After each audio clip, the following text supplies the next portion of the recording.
Hello, hello. I'm just gonna get myself set up with all of my screens, so give me a second. Well, buddy, they can't hear you right now. Hi, I can hear you. Oh, up here you can. Video off, mute on. Oh, hi. So cute. Welcome, welcome. Hello, what's your name? Hey, this is Luke and I'm Stephanie. Hi, Luke and Stephanie and Lindsay. Hello, hello. I'm so excited. Okay, let me just fix I think my lights are all right. Yeah, all right. Fixing my stuff. Put you guys to the side for a sec. I'm so excited. I'm so excited. Things were dropping in literally like 1 minute ago. So I was like just finishing up the presentation as like I was like, I have to hit the record button now. All right. I gotta figure out how I make this presented. Share screen. Wait, I gotta do something else first because I have two screens. So present standard. Give me one sec, guys. Sorry, I can't do this before you get on, so I just have to wing it.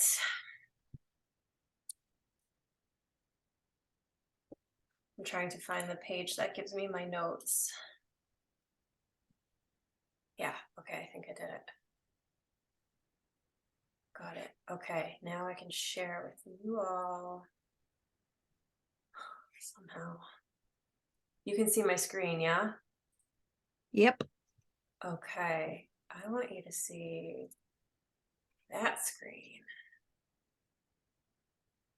Does that look bad to you? No, it looks fine. Do you have a big black window called audience window? Yep. Shoot. All right. Good Lord, that is not what I wanted to happen. All right. Well, you'll just see my notes then because I'll just share the screen that has my notes on it. Oh, I think I actually literally needed two screens to make that work. Not two screens in one. Sorry, guys. All right. Stop the share. Start again.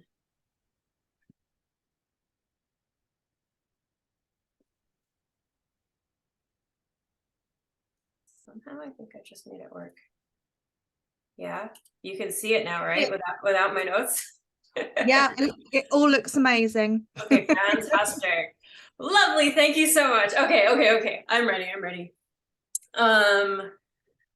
Okay. Excuse me if I will try not to swear. I don't want to swear in front of the baby, but so Oh, you're good. Hopefully he'll leave. alrighty, cool. Well, welcome. I'm so excited you guys are here. If you cannot tell, I'm like, I'm so pumped. Okay, so stuff was dropping in. I'm not even kidding. It was 10:58 and still more stuff was coming. And I'm like, all right, guys, you got to shut this down. We've got all year. We'll do more. We'll do part two. So if there are questions you have at the end of this, like I'll just turn this into part two. We'll see how far this goes. So what I usually do is just open up channel, plus I have my notes here, and I'm just gonna go until it leaves me. Usually what happens is like the channel just kind of shuts off. I start getting a little tired and then I'm like, okay, the energy's gone. So I don't know how long this will be, but it'll just go until I'm done talking or until it's done talking through me. So we've got the secrets of Sophia and the Serpent today. And this is such an interesting talk. And what I want you to remember is I'm not here to convince you of anything. I'm not here to talk you into anything. What this is really for is to give you what my guides have given me to pile on top of stuff you already have or research you're doing or just things to like spark bits of your own memories, which is why we're here, the remembership, right? And that will keep the ancient history coming through all of us. So take what resonates here. If you feel like you've got an aha moment, like stick it in the chat. That's totally cool with me. Also, I really love knowing when things are hitting because it helps me know that I'm on the right track. So just remember that all this stuff is a gift from my guides to you and to me. I'm learning as I'm doing this as well, and it's there to spark things for you specifically that you will find out and you will recognize in your own life, which is really what the power is here. So there are definitely no absolutes in this, but all just that giant web weaver of the universe coming through us all here. So we're going to start off with, today is the Feast of the Immaculate Conception. And what that really is not Mary's conception of Jesus, it's Anne's conception of Mary. That's what we're celebrating today. And we know that the Catholic faith is mostly tied around astronomical events because much of it has been taken from the Druidic culture and other pagan cultures. So we look to the stars today to see, like, what are we even talking about? And I just did a quick draw up of a map. But first, I want to just point out that here's our first giant clue of Sophia, the goddess, the wisdom of the all, is standing here embodied through Mary. So Mary is an embodiment of Sophia, and Mary is standing on the back of a serpent. And what I want to start to draw awareness to with this talk is that we all know the serpent and the snake have been inverted over time to create evil, to be representational of evil and not wisdom. This, I want to start to flip the script back to the serpent is, I don't think I'm recording. Am I recording? Oh yeah, okay, I am. Sorry, I remembered I did it before you guys popped on. That would have sucked. Sorry. And so I'm flipping the script back to the serpent being representative of all wisdom. And wisdom is a feminine quality. And so you can see here, we've got the serpent. She's not standing on the head, which a lot of the culture loves to tell us that she's standing on the head of a serpent. She's actually usually standing on the back of a serpent. That means something completely different to me. So she has her heel dug into the back of a serpent, meaning she is grounded in the serpent awareness. She is built upon the back of the serpent and what that represents, and the serpent people that were here at the very beginning of humanity. So the serpent people, some people say they're reptilians, some people refuse to say that they're reptilians. I don't think it matters. I think we just have to know that there was a being, whether it was in the physical or not, that was here guiding us through healing and transformation and wellness. And I think I said healing. I'm not sure if I said healing yet. And so she's standing on the back of that. That really makes me say that makes me think that she's actually a descendant of the serpent people. And if we are going to put bloodlines up on this high pedestal in this like esoteric culture, we're going to want to say like that bloodline didn't start with Mary or Jesus or whoever. It went back all the way to the beginning of time when humanity was learning all of these secrets. And so you bring that line down through, and you've got all the kings and queens of the world right now. They all, like Alexander the Great and Pythagoras, and like, not that he was a king or anything, but they all claim descendancy from this special line of people, which really comes from the serpent people, the people who harness the laws of nature, who were basically gods walking on the planet. And that's what God really means. If you dig into the meaning of the word, is that it doesn't mean it's this like white dude with a beard sitting in the cloud in the sky off the planet somewhere. A God is something that can manipulate the elements of the world and change the form of something else, basically a magician. These people were gods because they could harness these laws of nature and create something new with them. And I love that Carolyn Mace, she defines a miracle as God changing the laws of nature to benefit you. That's what a miracle is to her. And that's sort of the same thing, is these serpent people were creating miracles because basically they're walking beings that could manipulate the laws and the elements, and basically the elements of nature. Oh, you know what? I'll get to that in a second. I want to continue with this Mary thing really quick. So I put here, she's our own little resurrectionist, and we'll get to why in a second. So I will show you how to pull this map at the end if you don't know how to already. This is a fixed star map of the sky. And before you get super confused, all I want you to do is sort of look right in this direction here where you see OPH for Ophiuchus. When around the time Mary was born at sunrise, this is what was happening.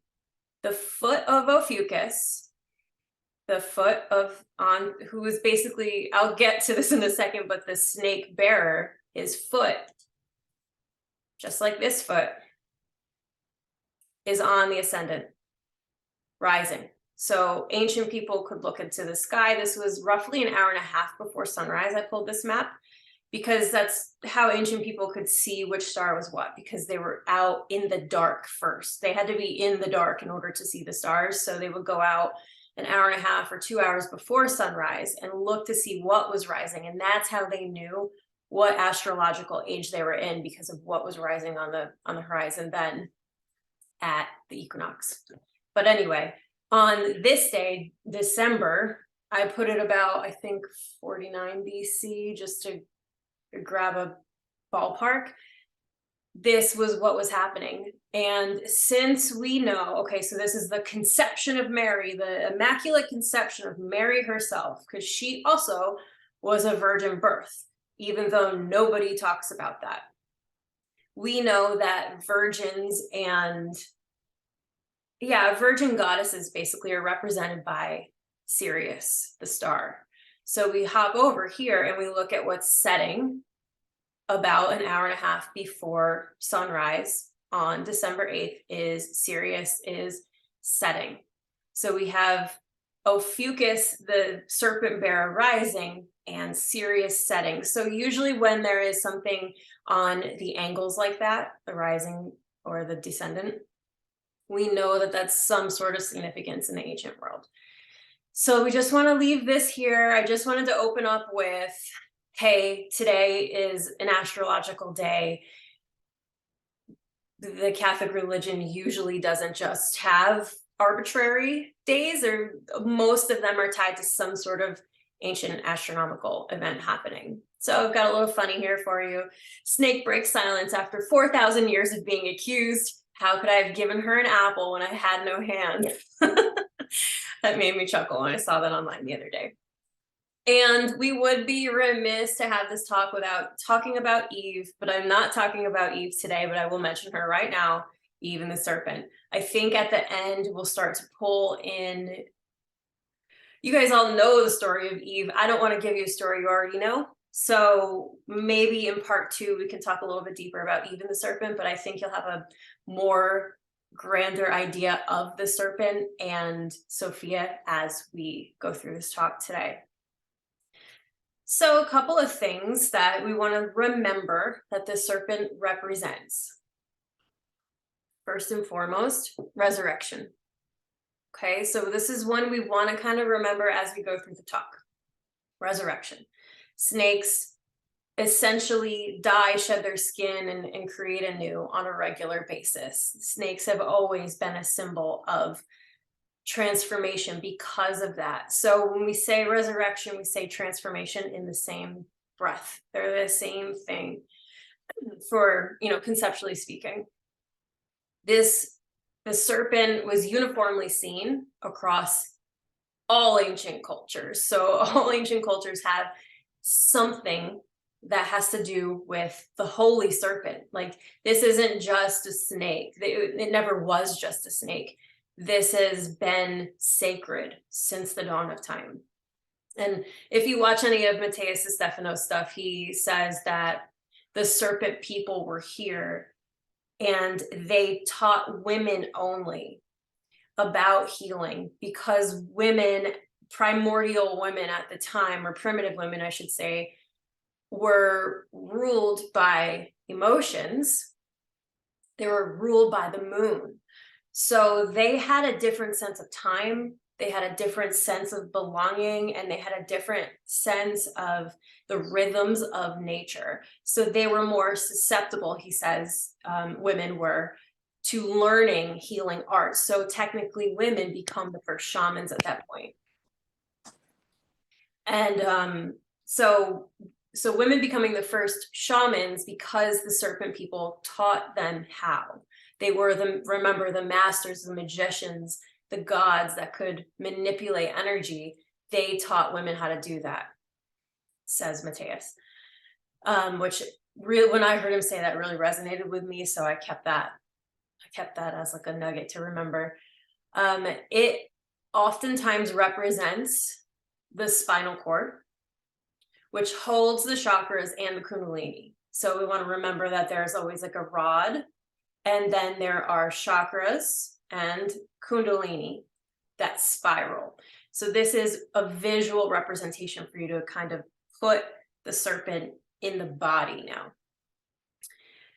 It represents higher states of consciousness and knowledge, but mostly wisdom. Knowledge is really the masculine version of wisdom. And when we talk about the serpent, even though it's very heavily masculine driven in this day and age, like many men talk about the serpent, but not very many women, I still am in the camp that the serpent is divine feminine, has a slightly more feminine nature, especially if we're talking about resurrection and transformation. If we're talking about fire, slightly different, right? Because to me, a serpent represents fire and water, right? We've got the dragon. The dragon is a fire creature, and the serpent is a water creature in terms of the primordial story of where serpents come from, which is the lakes and rivers and oceans of the world. So we are awakening the spirit fire, so to speak. This snake represents immortality, regeneration. It does represent secret societies today, because the secret societies grabbed onto that, that the serpent symbol and brought it on as theirs. Or / if we're talking about this whole lineage thing, some secret societies claim that they are a part of this lineage. So they're all sharing the same thing. And divine wisdom. So if we remember anything out of this representational list here, resurrection and divine wisdom are the two we want to kind of hold on to as we go through the talk. Here's just a little slide of different cultures across the world. The snake is universal. So that in Asia, they have the Naga, which is this one here. Can you see? Yeah, you can see. The Naga were half dragons, half people, and they were godlike creatures. Then you go to Central America and you have Quetzalcoatl and Cuculclan. They were one is Aztec, one is Mayan, and symbolized by this snake head or dragon head. We have this picture didn't quite like come over well, but In ancient Egypt, the headdresses of the pharaohs had a serpent coming out of the third eye. Almost all the headdresses had some sort of serpent that comes out of the third eye, meaning it probably came from the base of the spine, traveled up. The pharaohs are of this lineage too, this royal lineage of the serpent people. And so they technically, I mean, in ancient times anyway, were privy to these secrets, because that's how the secrets got in the lineage anyway. The serpent people told the secrets and then created a line of a holy lineage, basically, who then became kings, queens, pharaohs, you name it, after that. And the Pythia, who were the oracles of Delphi. Here's where some of the femininity comes in. Pythia, meaning python. They were the priestesses of the python. And we could do an entire talk just about the Pythia. They've got a whole history. I mean, we could do a talk about all of these things up here, but I just wanted to give you a little background on around the world. So we've got Asia, we've got Central America, Egypt, Delphi. The one thing these things do have in common is that they are all around the equator in one way, shape, or form, kind of close in a hot zone, hot areas. So when you look at things like the reptilians, if you look into any of that stuff, you're going to notice that they're building temples in the hot zone of the earth around the equator. Because technically, I guess if they're reptilians, they're going to like it hot, right? They're going to like it sandy and places where they can crawl into the earth and, you know, whatever. But that's kind of besides the point. Just keep this in mind that like the snake and the dragon are everywhere, even though there are thousands of miles apart between Asia and Mexico and Greece. So lots of different things we can look into here. Okay. So we've got 3. I've given you 3 here. Ancient symbols that are pretty much still used today, although much of them are used in the wrong context, which really drives me crazy. Okay, so we've got the Ouroboros here, the snake eating its tail. This is basically an alchemical symbol, ancient alchemical symbol that has been kind of brought into the mainstream. Many people know this symbol. Lots of people have this tattoo. It means like eternity and the creator and destroyer. But when I think of, I know there's many different layers and levels to this, but when I think of the creator and destroyer, I kind of think of the divine feminine goddess who creates and destroys, like Kali, right? I know there are a couple male gods that are also creator destroyers, but it's very interesting if you are a serpent person, you're a serpent people, and you are a magician and can manipulate the energy of the world, you're going to be able to be the creator and the destroyer of everything. And when you look this up, I found this really interesting. When you look up Ouroboros, all the patriarchal websites, which are all of them because everybody has that lens, say that it means king snake. But when you look it up in ancient Greek, this, when they spell it, it's spelt with what looks like a W, which turns into omega in our language. It's O. And when we look at alpha and omega, omega is the feminine one. Alpha is the masculine one. Omega, O, right? O is the opening that all things are birthed from, right? It is the cervix of the cosmos. And we'll get into that in a little bit when we talk a little bit more about astrology. So we've got this thing that everybody calls the king snake, but it actually, when you turn the words into ancient Greek, it can also mean queen snake. And it makes more sense because that W shape is omega. So put that together with this ring of a serpent eating its tail, and to me, there is a huge lost femininity happening in here. And if the snake is divine wisdom, that is divine feminine. Little side note here, when I talk masculine and feminine, I'm not talking about gender in today's world. I'm talking about archetypal patterns. So archetypes are basically a mold or a pattern that many other things are created from. And that those two things are different energies. They're not opposing energies, they're complementary energies. So when you put those two energies together, it creates a third energy. That's where the Holy Trinity comes from. So I just want to put that side note in here that I'm not exactly really talking about gender and identity. I'm talking about archetypes and patterns. So we move on here to Mercury. Mercury is also Hermes. Mercury and Hermes are, if you really look into it, they don't have a gender. They are intersex. They are both.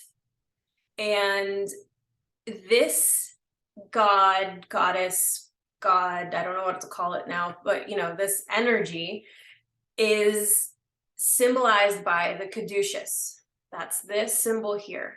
And I'm sure you've seen this everywhere. And you've probably seen it in all the wrong places, like hospitals and the ambulance and other medical things. This is not the symbol of medical anything. This is a symbol of ascension into new consciousness. Literally looking at it looks like Kundalini, right? It's like going up the rod of the spine. It is a symbol identified as well with thieves, merchants, and messengers, which is not exactly what you want to put on your hospital, right? You don't which literally is kind of like, if you look at the medical industrial complex these days, it is a bit thievery. So I don't know, maybe that's not an accident, who knows? But anyway, Mercury is said to be the patron of thieves. And because Mercury represents speed, quickness, flightiness, anything that is fast, and anything that starts with the prefix com, C-O-M, C-O-M-M, usually is owned by Mercury or Hermes, because com means together.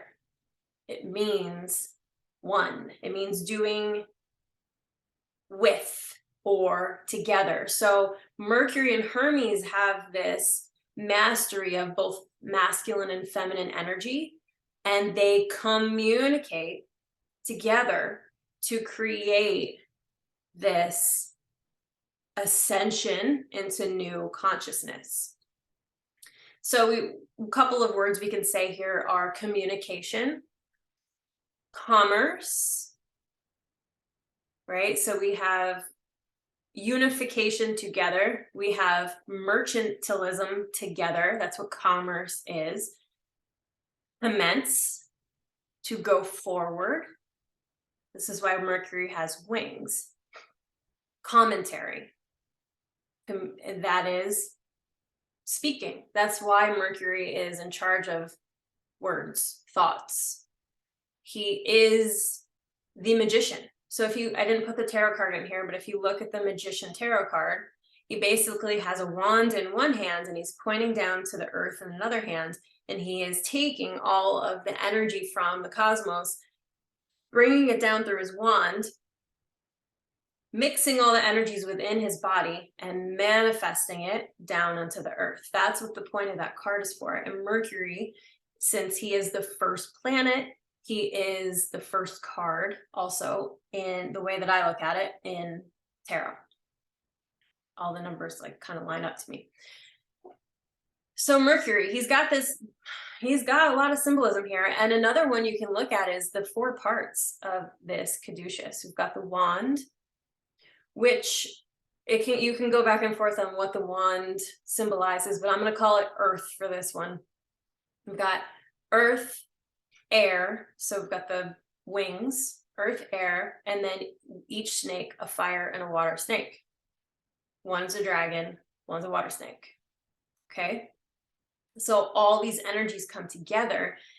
And if you sort of like squint your eyes and look at the caduceus, it looks like a dragon from the top, like flying, right? You've got the head, you've got the body and the two wings. And this is a very, I mean, that came through to me. I don't know if that's a legit thing, but just a little fun thing to do is squint at it and go, that does sort of look like a dragon, like taking off and flying. That's Mercury.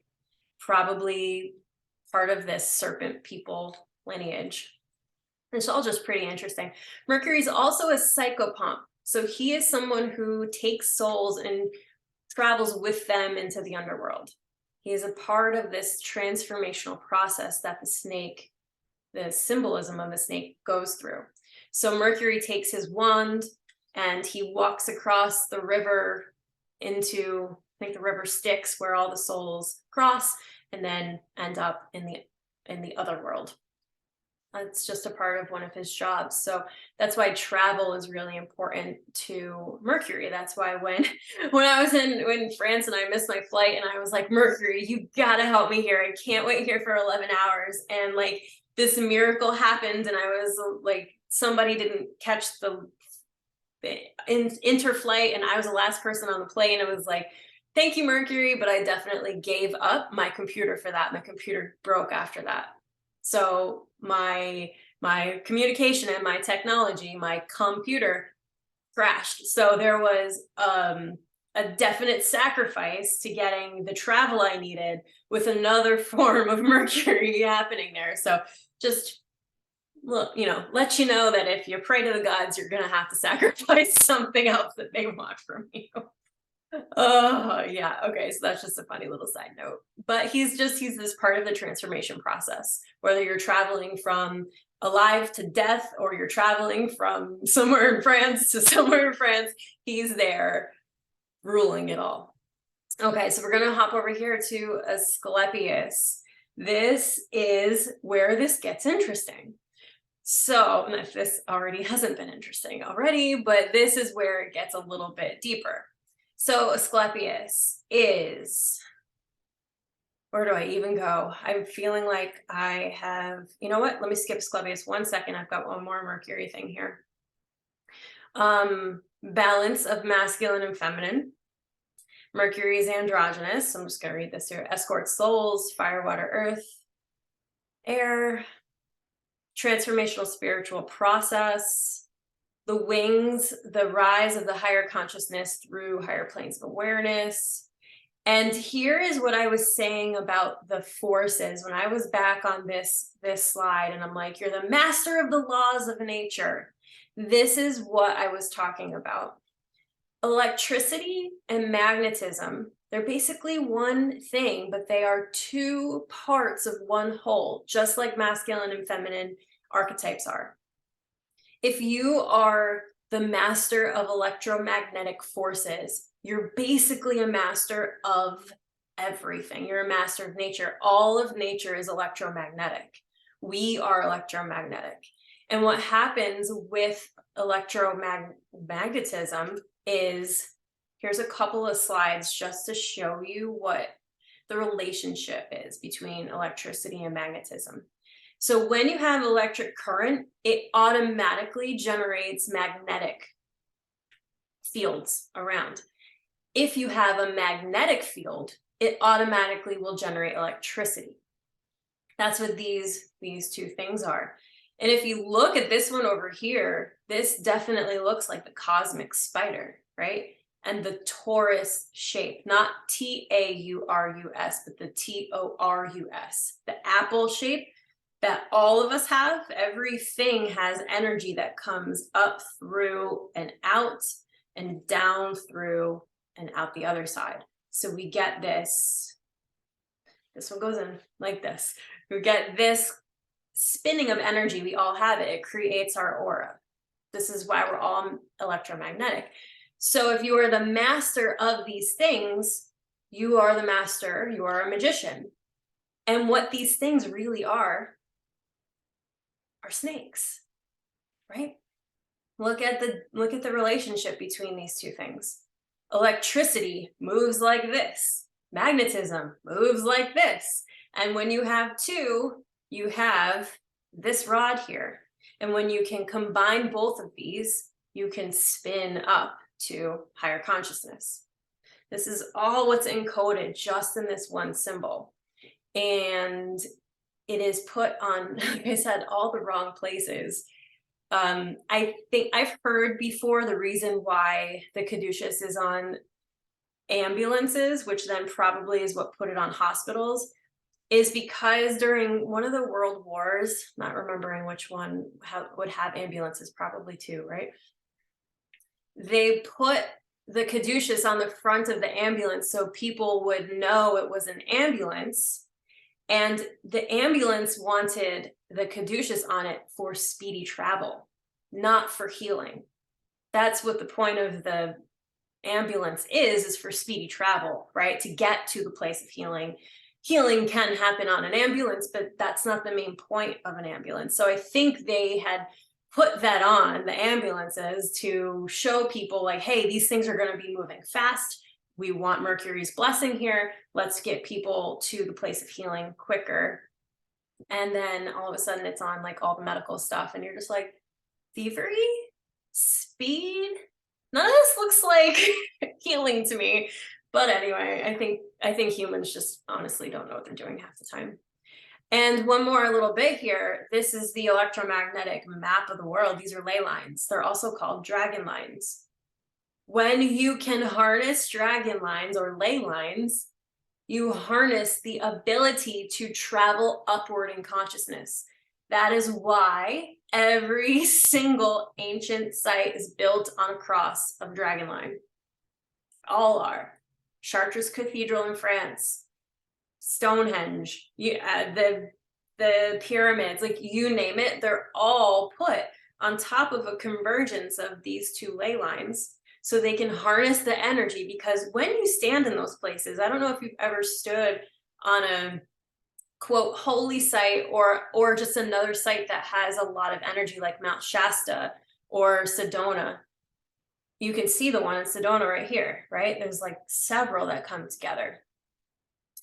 You feel it and you become different. It's like parts of your human psyche go away and everything within you that is God or spirit or sacred comes forward, and you have these moments of like enlightened awareness.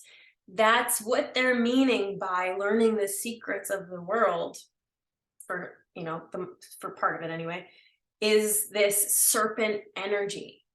This serpent energy is transformational and it represents transformation. It's all of it. All of it. And just a little fun side note, if you're in New York City, the caduceus also on the Department of Sanitation. So apparently, I couldn't really figure this one out, but I think it has to do with being a part of the Department of Health, maybe, and that's how it got on there. But apparently Mercury is head of sanitation as well. So if you need sanitation, ask him or Hygeia. She'll help you out. Okay, back to, do I want to go? Yeah, okay, I have one more just little fun slide here. Fun notes, St. Patrick, the beloved Catholic saint who probably shouldn't be beloved, is basically made into a hero because his task was to eradicate the serpents of the British Isles. Snakes aren't natural to the British Isles. There were no snakes then on the British Isles. He was there to get rid of the Druids because they are a part of this serpent lineage. They are a part of the awareness of this transformational way of life. And the way that Catholicism, at least the Roman Catholic Empire, was trying to do was invert all stories and change history. And by doing that, All you have to do is flip the meanings of a few simple words and you become the heroes of the day. So St. Patrick was, venerated for converting millions of people or whatever it was. Really what it was he was charged with killing off the people who wouldn't convert because they were a part of the Druidic culture, or pagan, if that's the word that resonates with you. So think twice about St. Patrick's Day. It's not quite the thing that you think it is. And honestly, if it's as much as I don't want to be like a Catholic, I'm not a person hater. Like, you want to be Catholic, you be Catholic. That's fine. Just know where it comes from. That's all that I ask. And then you do whatever you got to do. If you love Jesus, you love Jesus. That's cool with me. I love Jesus too.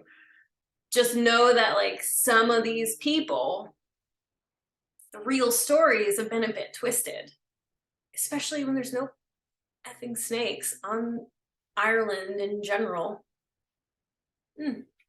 That seems kind of funny. Why would you be sent to Ireland to get rid of the snakes that don't exist there?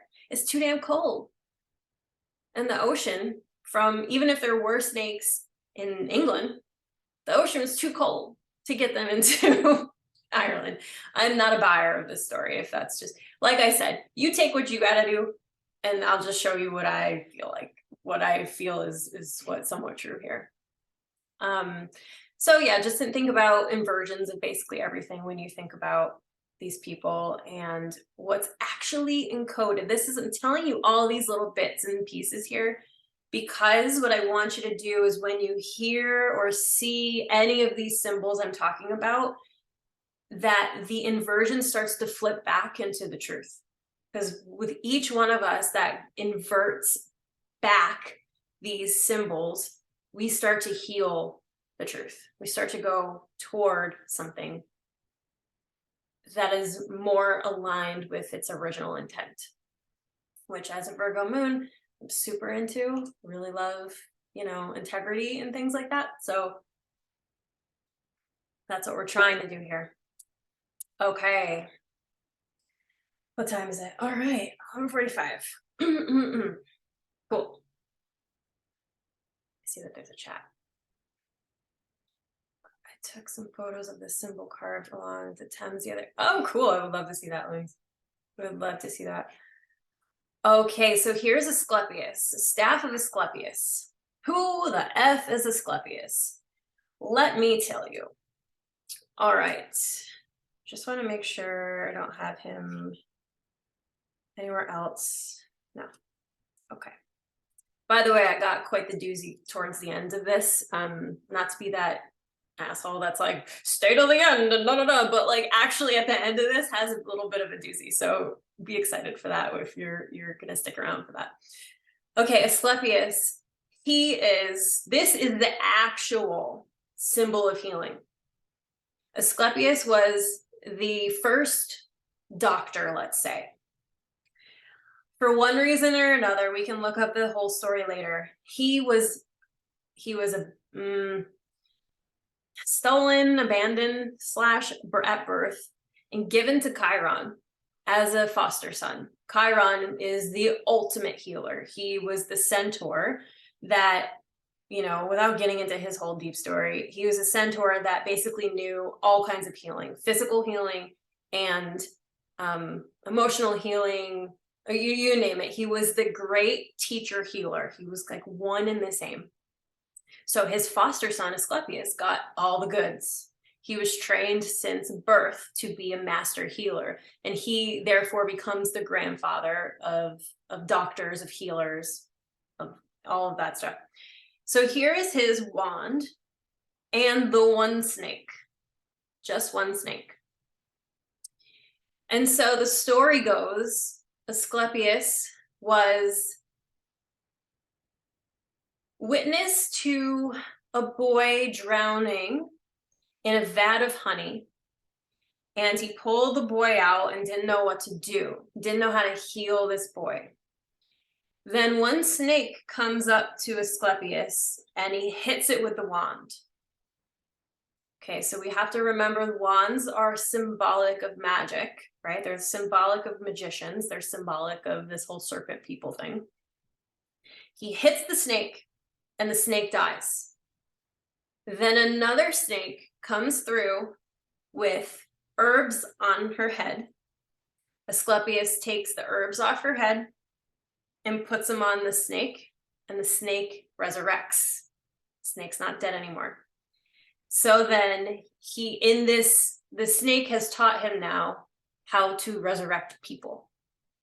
This has a lot of connotations, not just about physical bringing people back to life, but the spiritual resurrection, the rights of the serpent people, the royal lineage, the resurrection rites, which is a living resurrection.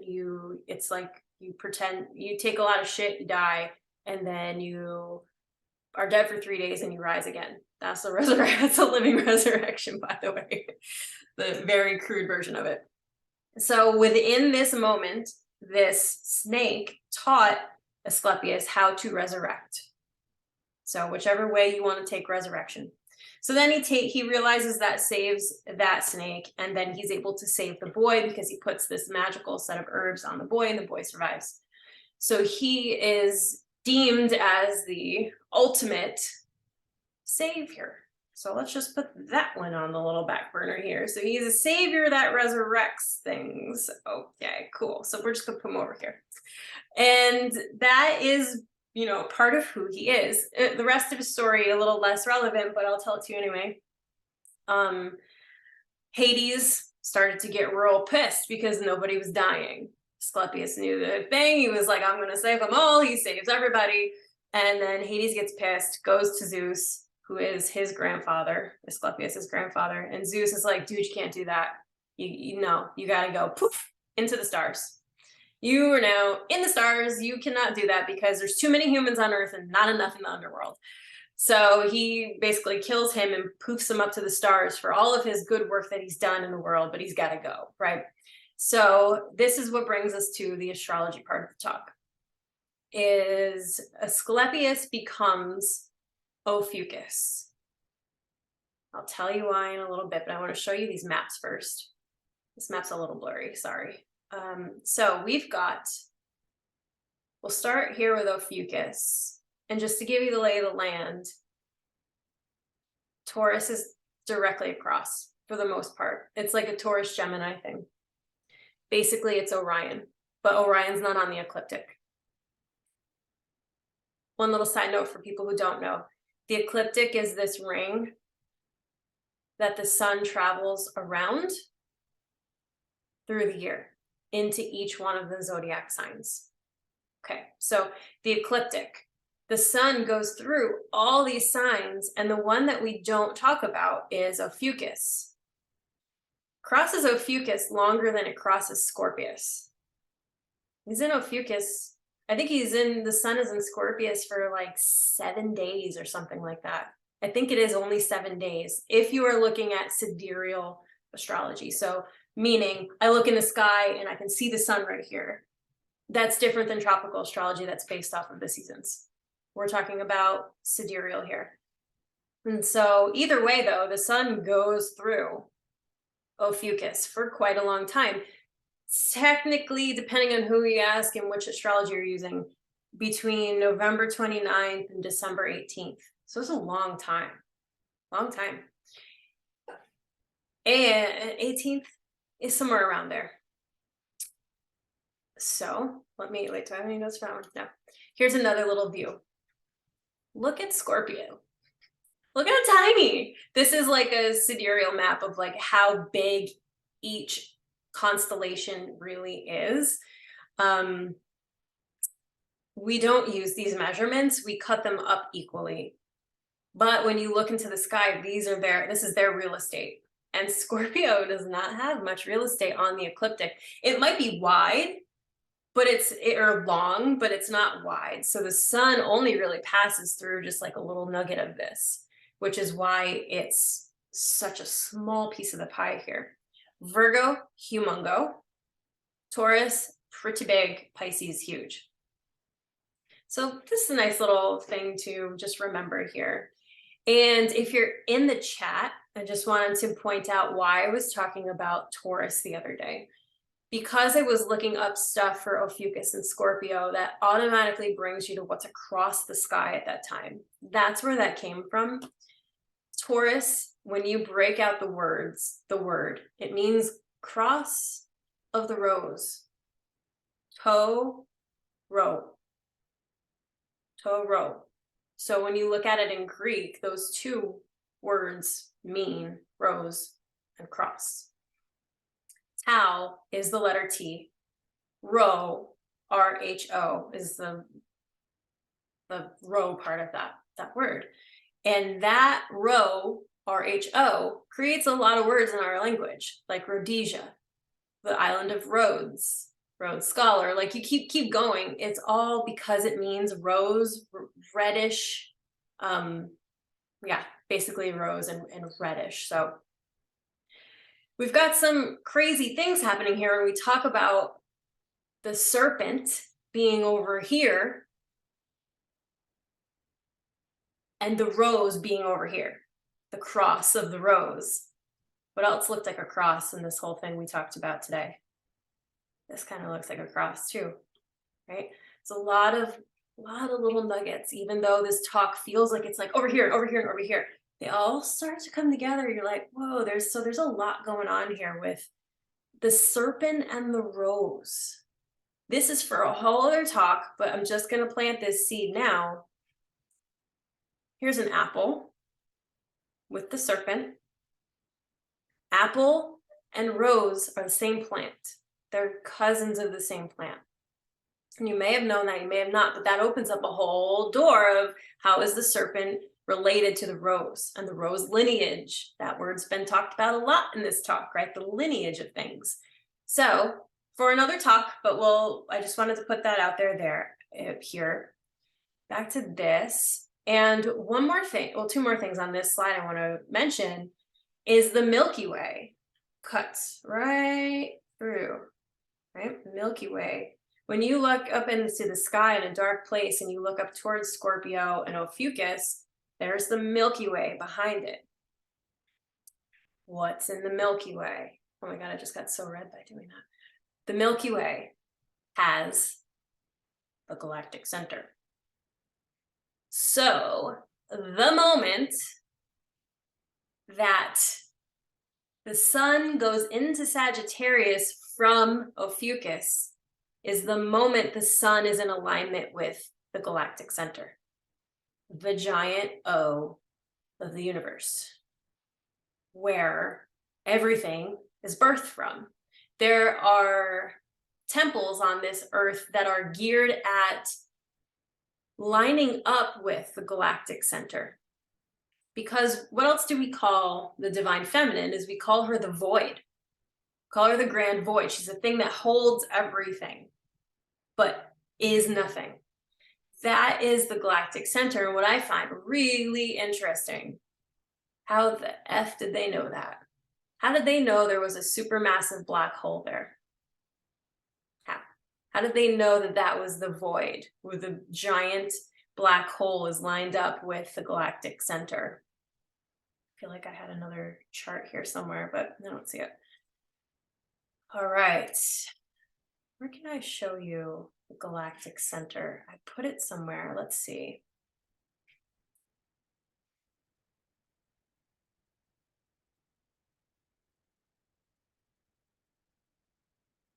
This is today's chart, by the way. Okay. You can't really see it. Well, you can see the word here, gal cent, and you can see a GC right above my cursor. That is the degree that the sun travels into Sagittarius. Okay, let's go back to Asclepius and Ophiuchus here for a sec. One more little map. This one's a little more confusing if you don't understand like the ring concept, but this is what the ring is unfolded. So you can see that this is the path of the sun. This is how big everything is. And Ophiuchus falls down, not on this map, but down below this line. So I'll show you here. Ophiuchus is technically called, or in ancient times is called Serpentarius. This whole thing was called Serpentarius. It's now called Ophiuchus because I think between Latin and Greek things got shifted around. But what Serpentarius is a snake charmer. He's a serpent bearer for sure, but he's also called the snake charmer. And what else can we call a snake charmer but a snake shaman? This is all sort of along the lines of the same word. And this is what was kind of dropping in as I was coming into class, like 2 minutes before it started. The snake charmer is the snake shaman, and the shaman is the one that can travel interdimensionally, probably via this galactic center or some sort of alignment with the galactic center, and creates the awareness, the awakening, the new consciousness by rising up. So this is all very, very like a lot and big. And what do I do with all of this stuff? You don't necessarily have to do anything with it, but over the next week or so, let it kind of sink in, like, all right, like there's a lot going on in this world I wasn't privy to before. Like it's going to change the way you see things. I know it will. It'll put a different filter on. And that's all you have to really think about is like the filter that will change for you. So the supermassive black hole, I think they knew it was some sort of cosmic source for us. Just like the ultimate void is the divine feminine. It's where she is the womb of everything. And it is a black hole. And if you see a picture of a black hole, we only have one. I believe we only have one picture of it. It's basically an orange ring around a black dot. It's the cosmic cervix. I'm pretty sure it's got to be between all these alignments and things that happen. There's something that has to do with it being a cosmic source and the alignment with Serpentarius being exactly on that source. So you can see again, here are the feet. The feet, all these numbers are stars. These are old pictures. So this is from Albrecht Dürer in 1515, painting the sky. So you see Scorpio down here. He's stepping on Scorpio. And Scorpio, we know, is the resurrectionist, right? And I really think it has to do with this Ophiuchus energy that's infused into Scorpio, since Scorpio technically is so small in terms of how much real estate it takes up on the ecliptic. I think it's infused with all of this Ophiuchus energy. So Ophiuchus is basically, I wanted to show you these two because more modern pictures will do this, where he's just holding it. I think it's too difficult to draw a snake that wraps around somebody, but look over here in like the older version, the snake is wrapping around him. And I think that's closer to the truth because when you look at his wand, this is his wand, right? This is the snake wrapping around the rod. So just super interesting stuff. And to know that these feet are important. The feet are what touch the ecliptic. The feet are what we're looking at in Mary's picture. Many, many times when we look at Mother Mary, it's not just this one picture I showed you guys here. It's lots of different pictures where she's standing on the snake. The heel is on the snake. And, you know, a lot of people are, at least the patriarchy is saying, well, she's in control of evil. And like she was born without original sin is another one I've heard. And that's a whole other talk, what sin is and original sin. That goes with the Eve talk, if we do Eve talk. But so here she is standing on the moon, sometimes on the earth. I gotta say, sometimes this is the earth. And her heel is on the snake. So we've got some sort of lineage here that we have to just keep on remembering. So when we see more of this, maybe more of these answers will come up. But to me, standing with a heel is confidence. It's groundedness. It's foundational, and you build upon a foundation. So I'm thinking that she is a descendant of these people. It's really where I'm going with this. So next, all right.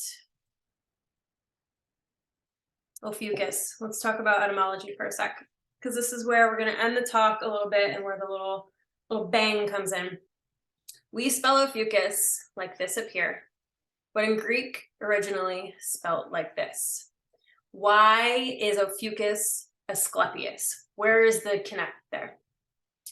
Ophi is the word forming element to create the word Ophios, which is snake.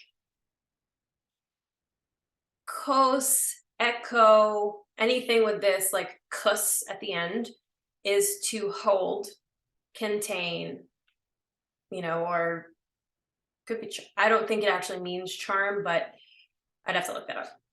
So he's basically holding this snake. He is in charge of this snake. He is directing this snake because he's holding on to it. And we do have to look at right and left hands too. I think that's pretty important. Both of these are with their back toward us, which is God's view of the stars. We see this the other way around. We see this with him facing us. At least that's how the depictions kind of show it to us. But his left hand is closer to the head. His right hand is on the tail. Maybe another option here to think about divine wisdom and the divine feminine being the left side. The left-handed path is what they call Mary Magdalene, right? Because she's on, Christ is the right side, she is the left-handed path. And so if we go back to this dual serpent situation, which is here and in the story of Asclepius, when you talk about Mary Magdalene and Jesus, you talk about the ascending snake, which is Christ, right? The Christ consciousness ascends. And then you have the descending snake, which is the Mary snake. Many Marys, not just Mary Magdalene, because Mary is a title. We have to remember that. The descending snake, this is where you get the transformation. This is where you get the momentum to rise.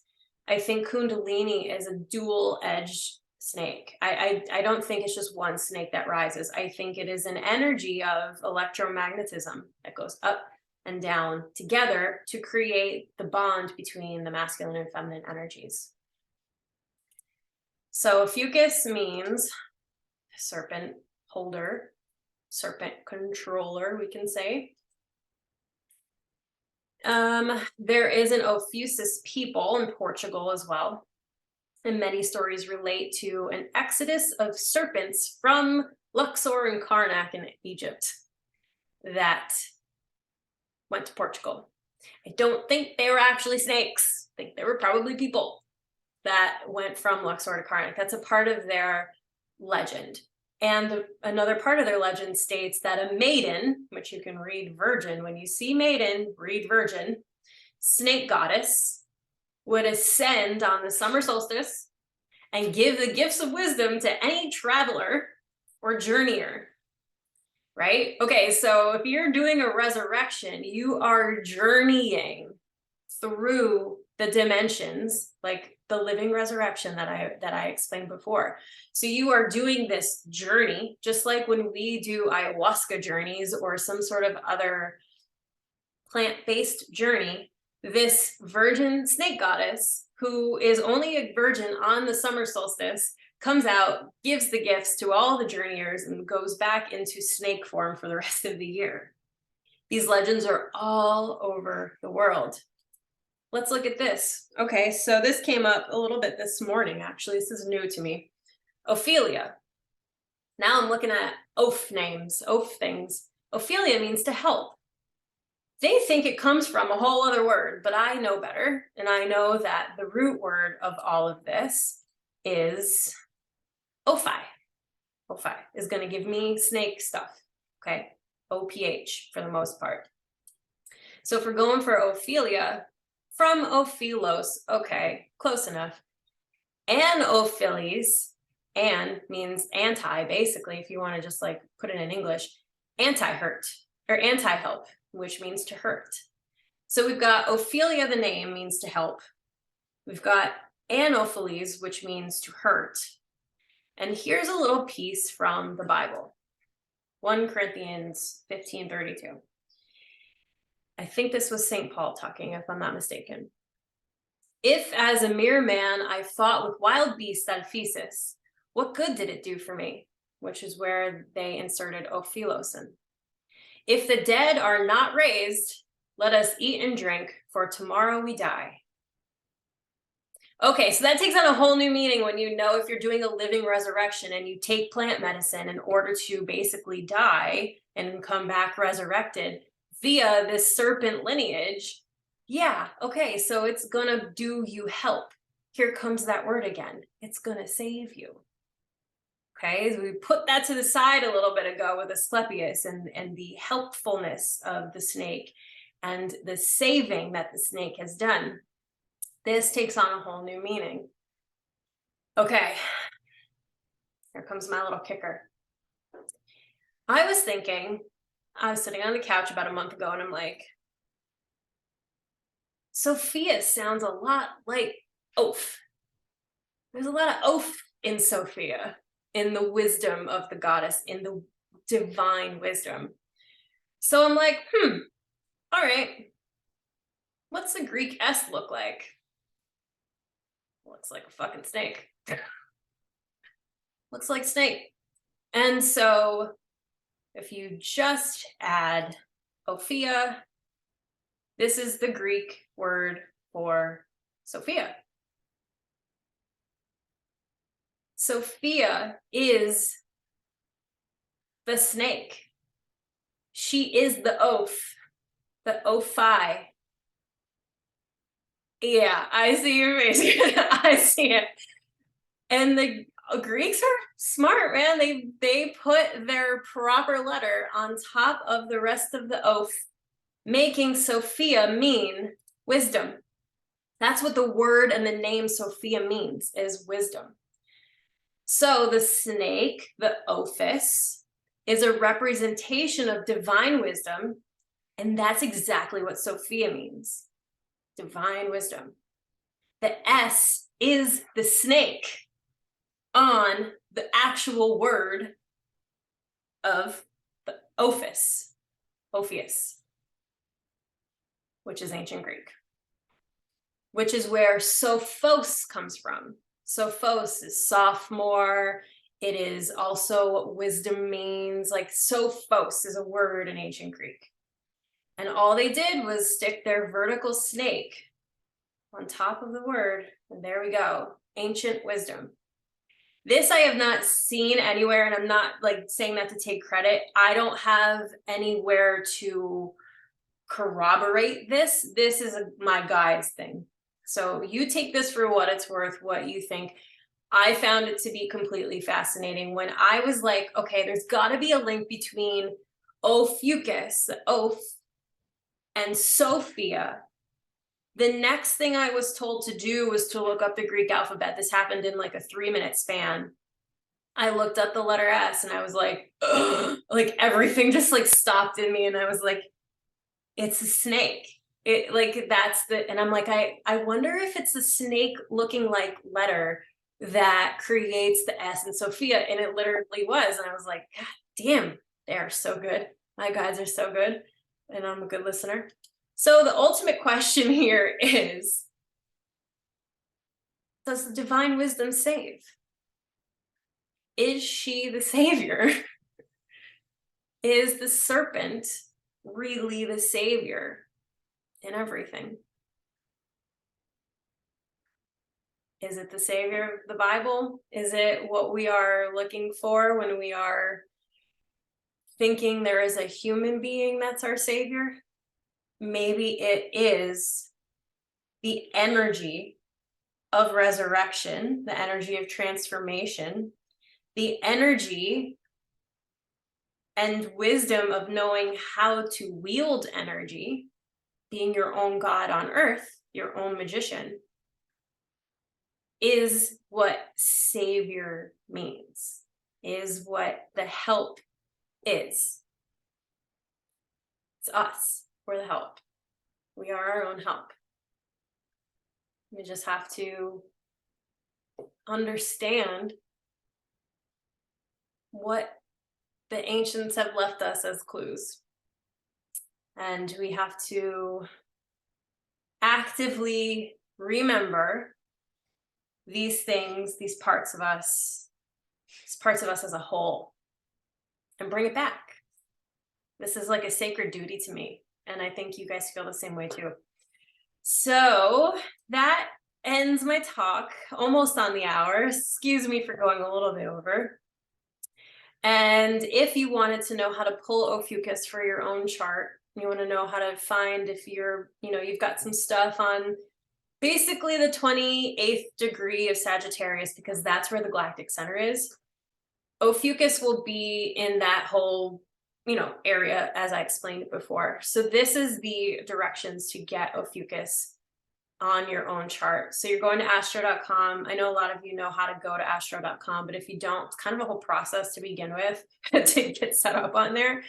But once you do, you go to extended chart selection, and in the drop down, the chart drawing style drop down, which will be towards the top, you're going to select the Astrodienst fixed star section.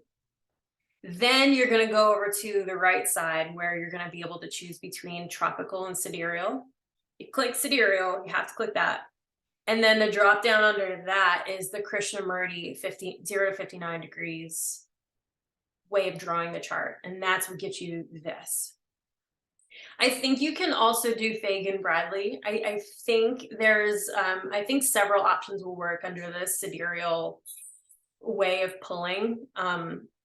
The Astrodienst fixed star section is really, really important in order to get this. And then you just click see chart. And this, I believe, is today's chart. And yeah, I hope you had a good time today. This was really fun for me. A really, really interesting time. I'm going to stop the screen share. So if you need a screenshot of this, take it real quick. All right. Thanks, Nikki. It's so fascinating. I'm glad you liked it. I was a little nervous at first because I was like, what if they know all this stuff? They're going to be like, what the hell did I sign up for? And I got to, deliver a little bit, but this is pretty good. I thought it was okay. Yeah, thanks. So we've got, oh yeah, all your crazy dreams. Yeah, you had a snake dream last night too? Yeah, I'm always dreaming of snakes, and they just keep popping up everywhere. And so when you was like, oh, this is the first talk we're going to do, and it's all about Ophiuchus and the snake and everything, I was like, whoa.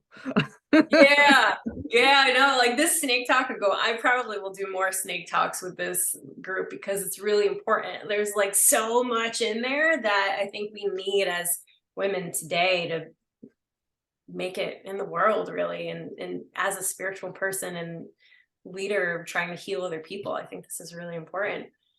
Let's see, Steph said, I had a new friend ask me what having snake dreams meant yesterday, and I told her transformation.